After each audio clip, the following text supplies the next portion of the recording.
क्या सच हमेशा सामने आता है या कुछ सच ऐसे होते हैं जिन्हें सिर्फ फाइलों में बंद कर दिया जाता है? क्या ताकत के सामने सवाल भी डर जाते हैं? और अगर दुनिया के सबसे अमीर, सबसे प्रभावशाली लोगों के नाम किसी एक कहानी में बार बार उभरें, तो क्या वो सिर्फ इत्तेफाक होता है? ये कहानी किसी एक आदमी की नहीं है। ये कहानी है पैसों की, ताकत की, खामोशी की और उन सवालों की जिनके जवाब कभी पूरे नहीं मिले।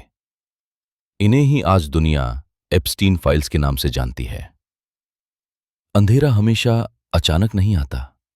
कई बार वो धीरे धीरे फैलता है, इतना धीरे कि लोग उसे सामान्य मानने लगते हैं। जेफरी एप्स्टीन भी कुछ ऐसा ही नाम था। बाहर से एक सफल फाइनेंसर, अरबों की दुनिया में उठता बैठता हुआ आदमी, निजी जेट, प्राइवेट आइलैंड, दुनिया के सबसे ताकतवर लोगों तक सीधी पहुंच। सब कुछ वैसा जैसा किसी अमीर आदमी का हो सकता है। लेकिन सवाल यह है कि इतनी पहुंच आई कहां से? एप्स्टीन कोई राष्ट्रपति नहीं था, कोई चुना हुआ नेता नहीं था, कोई बड़ी कंपनी का सीईओ भी नहीं। फिर भी उसके दरवाजे दुनिया के सबसे बंद दरवाजों तक खुले थे। और यहीं से कहानी संदिग्ध होने लगती है। एप्स्टीन फाइल्स दरअसल उन कागजों, गवाहियों, कोर्ट रिकॉर्ड्स और दस्तावेजों का नाम है जो समय समय पर सामने आए। ये फाइलें कोई फिल्मी स्क्रिप्ट नहीं है। ये कानूनी दस्तावेज हैं जहां शब्दों को तौला जाता है और हर लाइन अपने पीछे एक सवाल छोड़ जाती है। इन फाइलों में बार बार कुछ चीजें दोहराई जाती हैं। नाबालिग लड़कियां, निजी उड़ानें, गुप्त ठिकाने और ऐसे नाम जो आम इंसान सिर्फ टीवी या अखबारों में देखता है। लेकिन ध्यान देने वाली बात यह है कि किसी का नाम आना अपराध साबित होना नहीं होता। और यही लाइन सिस्टम की सबसे बड़ी ढाल भी बन जाती है। एप्स्टीन का प्राइवेट जेट, जिसे मीडिया ने बाद में लोलीटा एक्सप्रेस कहा, एक और रहस्य बन गया। फ्लाइट लॉग्स में दर्ज नाम, तारीखें, रूट्स, सब कुछ मौजूद था। लेकिन हर नाम के आगे एक सवालिया निशान भी था। कौन गया, क्यों गया और क्या देखा?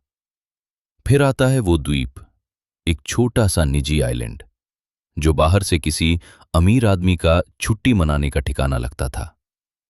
लेकिन गवाहियों के अनुसार वो जगह सामान्य नहीं थी। वहां नियम अलग थे, सन्नाटा अलग था और खामोशी की कीमत बहुत ज्यादा थी। उस जमीन पर क्या होता था जहां कानून नहीं पहुंचता था? बाहर से देखने पर वो द्वीप किसी अमीर आदमी का सपना लगता था। नीला समुंदर, सफेद रेत, चारों तरफ सन्नाटा। नाम था लिटिल सेंट जेम्स आइलैंड। लेकिन जो लोग वहां गए, उनके लिए ये सिर्फ छुट्टियां मनाने की जगह नहीं थी। गवाहियों के अनुसार एप्स्टीन का द्वीप एक सामान्य प्राइवेट प्रॉपर्टी नहीं था। वहां आने जाने के नियम अलग थे। फोन जमा करवा लिए जाते थे। कौन किस कमरे में जाएगा, ये तय कोई और करता था। पीड़ितों के बयान बताते हैं कि वहां अक्सर कम उम्र की लड़कियां लाई जाती थीं। कभी मसाज के बहाने, कभी ट्रैवल और मॉडलिंग के वादों के साथ। कई बार उन्हें यह तक नहीं बताया जाता था कि वे किस देश में हैं। पासपोर्ट एप्स्टीन के लोगों के पास रहते थे और ये एहसास धीरे धीरे बैठाया जाता था कि यहां से भागना आसान नहीं है। द्वीप पर बने कुछ ढांचे आज भी सवाल खड़े करते हैं। सबसे ज्यादा चर्चा उस गुंबद जैसी इमारत की हुई जिसे लेकर कभी कहा गया ये मंदिर है, कभी कहा गया ये निजी मीटिंग स्पेस है। एप्स्टीन ने कभी साफ नहीं बताया कि वो जगह किस लिए थी। लेकिन पीड़ितों के अनुसार द्वीप पर कुछ कमरे ऐसे थे जहां जाने से पहले ना का मतलब खत्म हो जाता था। गवाहियों में यह भी सामने आया कि द्वीप पर अलग अलग समय पर अलग अलग मेहमान आते थे। कोई एक दिन के लिए, कोई कई दिनों के लिए, और कई बार लड़कियों को पहले से तैयार रहने को कहा जाता था। यहां एक बात बहुत जरूरी है, इन गवाहियों में हर नाम साबित नहीं हुआ, लेकिन पैटर्न बार बार एक जैसा था। हमें बताया गया था, यहां जो होता है वो बाहर नहीं जाता। एप्स्टीन का कंट्रोल सिर्फ पैसे से नहीं था, वो डर से चलता था। वो इस यकीन से चलता था कि सामने वाला जानता है, अगर उसने बोला तो सिस्टम उसके खिलाफ खड़ा हो जाएगा। कुछ पीड़ितों ने यह भी कहा कि उन्हें शक्तिशाली लोगों के साथ तस्वीरें दिखाकर कहा गया, देख रही हो, हम अकेले नहीं हैं। यह सीधा अपराध से ज्यादा मानसिक कैद थी। और शायद यही वजह है कि इतने सालों तक इस द्वीप पर जो होता रहा वो बाहर नहीं आया, क्योंकि ये सिर्फ एक आदमी का द्वीप नहीं था। ये एक ऐसा इलाका था जहां कानून काजों में था और ताकत जमीन पर। जब एप्स्टीन गिरफ्तार हुआ तो सरकार ने द्वीप को सील किया, तलाशी हुई, कुछ सबूत मिले, लेकिन बहुत कुछ ऐसा था जो पहले ही हटा लिया गया था। और फिर एप्स्टीन मर गया, जिसके बाद उस जमीन ने कभी अदालत में बयान नहीं दिया। कोई क्रॉस एग्जामिनेशन नहीं हुआ, कोई पूरा सच सामने नहीं आया। आज भी लिटिल सेंट जेम्स आइलैंड खड़ा है, खामोश, साफ, सुंदर। लेकिन कुछ जमीनें ऐसी होती हैं जो जितनी शांत दिखती हैं, उतना ही शोर अपने अंदर दबाए रहती हैं। और एप्स्टीन का द्वीप उन्हीं जमीनों में से एक है। कई पीड़ितों ने बाद में अदालत ने बयान दिए। उनके शब्दों में डर था, भ्रम था, और एक बात साफ थी, उन्हें पता था कि जिन लोगों से वे जुड़े हैं वे साधारण नहीं हैं। और जब सामने वाला ताकतवर हो तो इंसाफ अक्सर धीमा हो जाता है। सवाल उठता है, इतने सालों तक एप्स्टीन कैसे बचा रहा? 1990 के दशक से ही उसके खिलाफ शिकायतें थीं, फुसफुसाहटें थीं, लेकिन हर बार मामला या तो दब गया या हल्का कर दिया गया। यही वो जगह है जहां एप्स्टीन फाइल्स सिर्फ एक अपराध की कहानी नहीं रह जाती, ये सिस्टम की कहानी बन जाती है। 2019 में एप्स्टीन की गिरफ्तारी हुई। दुनिया को लगा शायद अब जवाब मिलेंगे, शायद अब वे नाम सामने आएंगे जिनके कारण ये नेटवर्क इतना लंबा चला। लेकिन फिर एक और मोड़ आया, जेल की एक कोठरी, बंद दरवाजा और एक मौत। सरकारी बयान आया, आत्महत्या। लेकिन सवाल खत्म नहीं हुए। सीसीटीवी कैमरे काम क्यों नहीं कर रहे थे? निगरानी में इतनी चूक कैसे हुई? और अगर ये आत्महत्या थी भी तो जवाबों का क्या? एप्स्टीन मर गया, लेकिन एप्स्टीन फाइल्स जिंदा रहीं। इन फाइलों ने दुनिया को यह नहीं बताया कि कौन दोषी है। इन्होंने बस ये दिखाया कि ताकतवर लोगों के आसपास सच्चाई कितनी नाजुक हो जाती है। मीडिया ने कुछ समय तक शोर मचाया, फिर खामोशी लौट आई, जैसे कुछ भी हुआ ही ना हो। यहीं से एक बड़ा सवाल जन्म लेता है, क्या इंसाफ सिर्फ कमजोरों के लिए तेज होता है? जब अंतर्राष्ट्रीय स्तर पर ऐसे नेटवर्क उजागर होते हैं तो हर देश के नागरिकों को एक बात सोचनी चाहिए।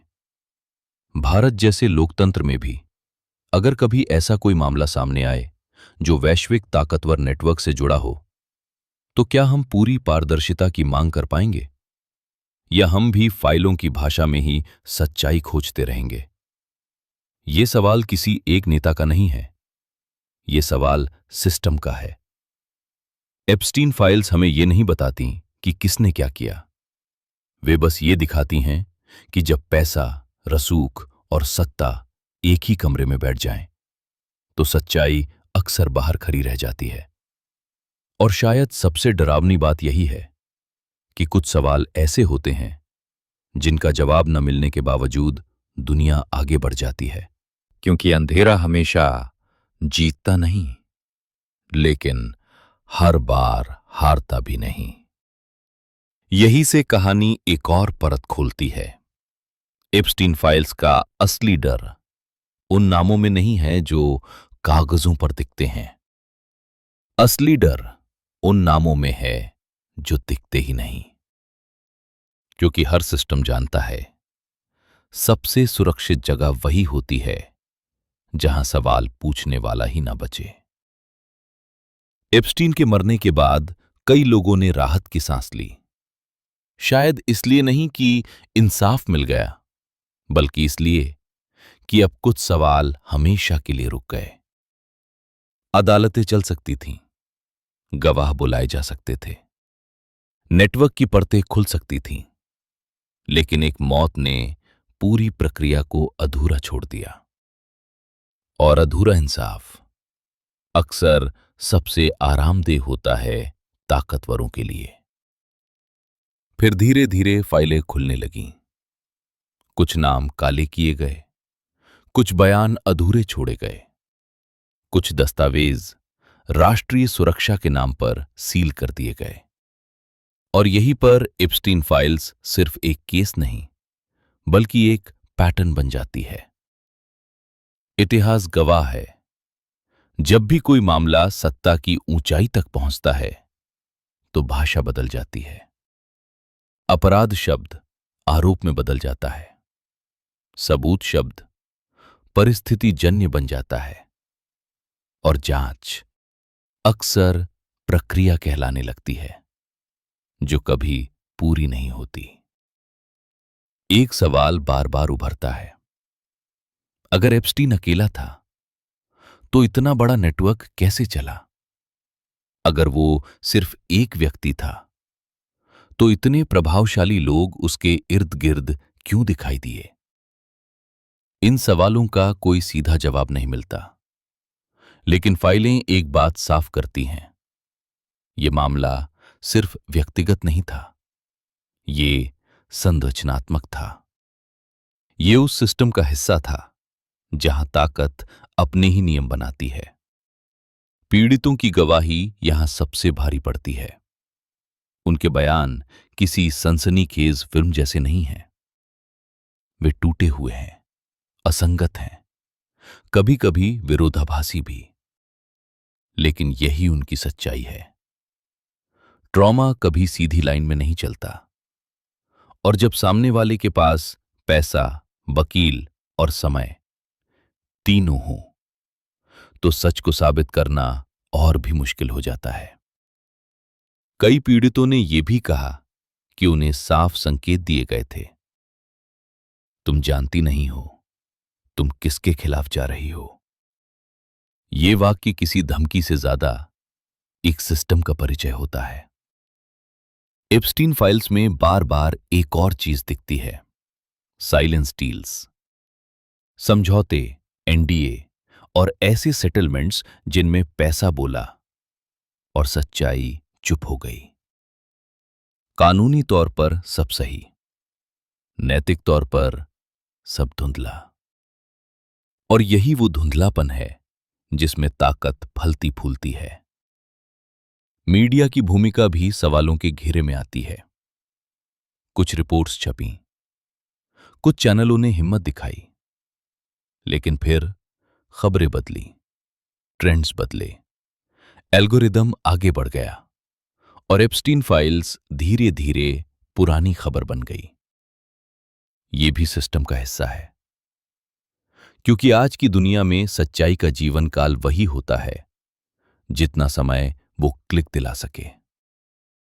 लेकिन फाइलें आज भी मौजूद हैं, कोर्ट के रिकॉर्ड्स में, गवाहियों में और उन सवालों में जो कभी बंद नहीं हुए। एप्स्टीन फाइल्स हमें ये नहीं बताती कि कौन दोषी है, वे बस ये दिखाती हैं कि दुनिया में कुछ लोग ऐसे हैं जिन तक सवाल पूरी तरह पहुंच ही नहीं पाते। और अब सवाल तुमसे है, अगर इतने बड़े नामों के बावजूद सच अधूरा रह सकता है, तो एक आम इंसान की सच्चाई का क्या मूल्य है? यही सवाल।